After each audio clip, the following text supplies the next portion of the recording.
तभी दूसरे राजा ने उसके राज्य पे आक्रमण कर दिया, और जब आक्रमण हुआ तो युद्ध भी हुआ। युद्ध होने के बाद वो राजा पराजित हो गया, किसी प्रकार से अपनी जान बचाकर भाग गया, और पुनः अपने राज्य को पाने के लिए उसने पुनः एक बार सेना तैयार की और फिर युद्ध के मैदान में जा पहुंचा। दोनों का फिर युद्ध हुआ और इस बार फिर पराजित हो गया, और जब पराजित हुआ तो किसी न किसी प्रकार से अपनी जान बचा के फिर भागा, फिर गया, उसने पीछा नहीं छोड़ा, फिर दोबारा गया, दोबारा तीसरी बार उसने किसी न किसी प्रकार से पड़ोसी मुल्क राजाओं से सहायता लेकर फिर सेना को एकत्र किया, फिर एक मैदान में पहुंचा, युद्ध के मैदान में पहुंचा और फिर भयंकर युद्ध हुआ।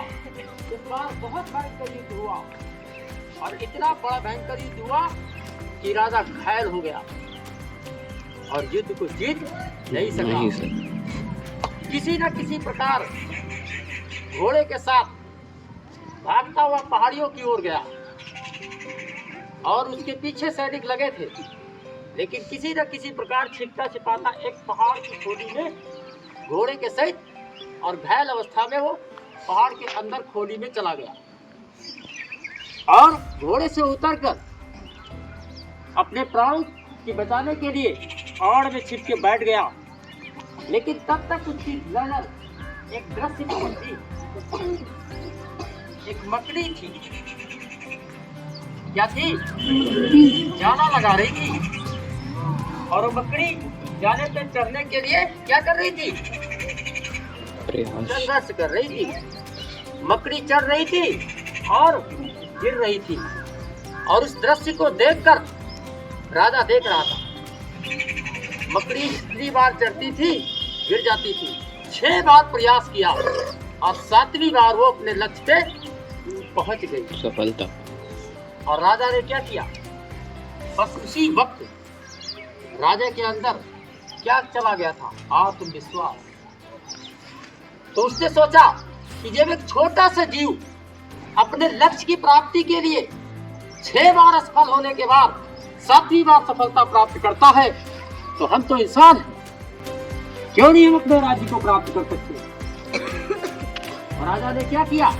उसी वक्त खोली से निकल हुआ, पहाड़ की खोली से निकलकर फिर पुनः सेना को एकत्र करने में लग गया।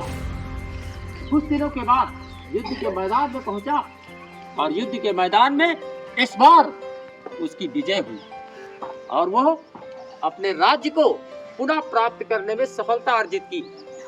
तो इसलिए कहते हैं, जीवन में क्या कहा था उस दिन आपके श्री गुरु जी ने? असफलता में ही सफलता की कुंजी होती है। ठीक है, आप लोगों को किसी भी असफल जीवन में कोई भी काम आए, अगर आपको लगता है कि हम असफल हैं, तो व्यक्ति का आत्मविश्वास नहीं जाना चाहिए।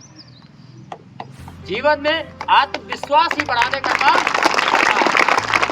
हमको आगे जाना है, तो हमारा आत्मविश्वास बढ़ाना। उस राजा के अंदर क्या नहीं था?